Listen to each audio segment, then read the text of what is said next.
At 5 a.m. on the 31st of August 1918, an artillery bombardment of the hill of Mont Saint-Quentin overlooking Péronne on the River Somme signalled the start of an attack by men of the Australian 2nd Division.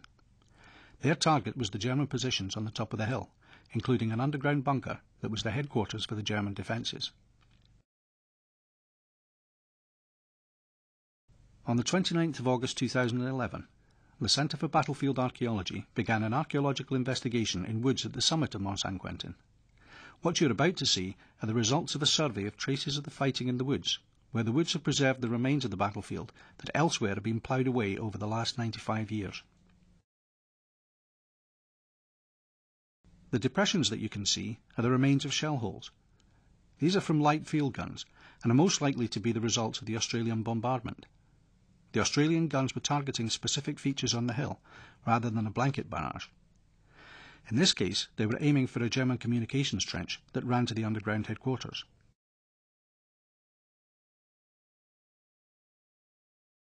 The German bunker was located to the right-hand side of where you can see the fence that marks the edge of the wood. The communications trench ran directly towards the German headquarters, and you can see it as the darker line running towards the fence.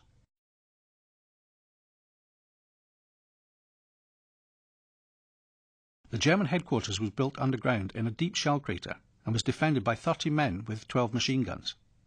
It was taken by 7 Australians, led by Sergeant Albert Lowerson, who won the VC as a result. There was heavy hand-to-hand fighting here along the edge of the wood, traces of which were revealed in the metal detector survey, with cartridges from both sides being found. We are now looking down the communications trench from the direction of the German headquarters. What we can see is that there were 2 trenches, roughly parallel, with the right-hand trench being shallower, but more obviously a zigzag. Incidentally, the orange mesh marks the safety fencing around the trenches that we excavated across the communications trenches.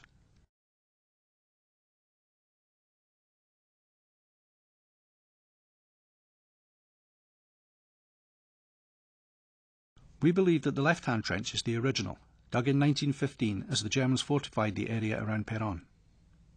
This was some distance behind the front line, and there was little physical risk to soldiers passing along the trench. However, in 1918, it was clear to the Germans that an attack was imminent. The existing trench was no use under fire. The new trench, with its frequent zigzagging bends, would reduce casualties from shrapnel and enemy assaults. We also believe that the new trench must have been a last-minute decision and have been made in a hurry, because it's a lot shallower than the original. This is one of the 7 excavation trenches we worked on in 2011. These recovered evidence of the shelling, and also revealed that the original comms trench was nearly 2 feet deeper than the new one. You may be able to see that the later comms trench is rather distorted. This is the result of direct hits by shells, leaving large craters that enlarge the area of the trench. You may notice that the shell holes at this end of the site are much larger than the ones we saw earlier.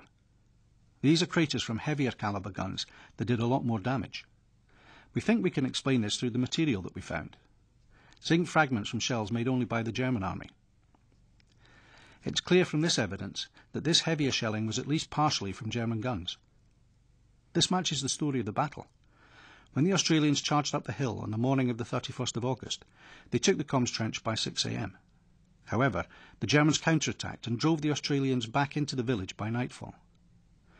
We believe that part of the German counterattack was an artillery barrage that was able to pinpoint the trench because they had precise coordinates for it. The scale of the barrage is clear from the number of shell holes you can see. Remember that this is only a small part of the entire battlefield. The next day, the Australians pushed back up the hill and eventually secured the German headquarters and all surrounding trenches on the 1st of September.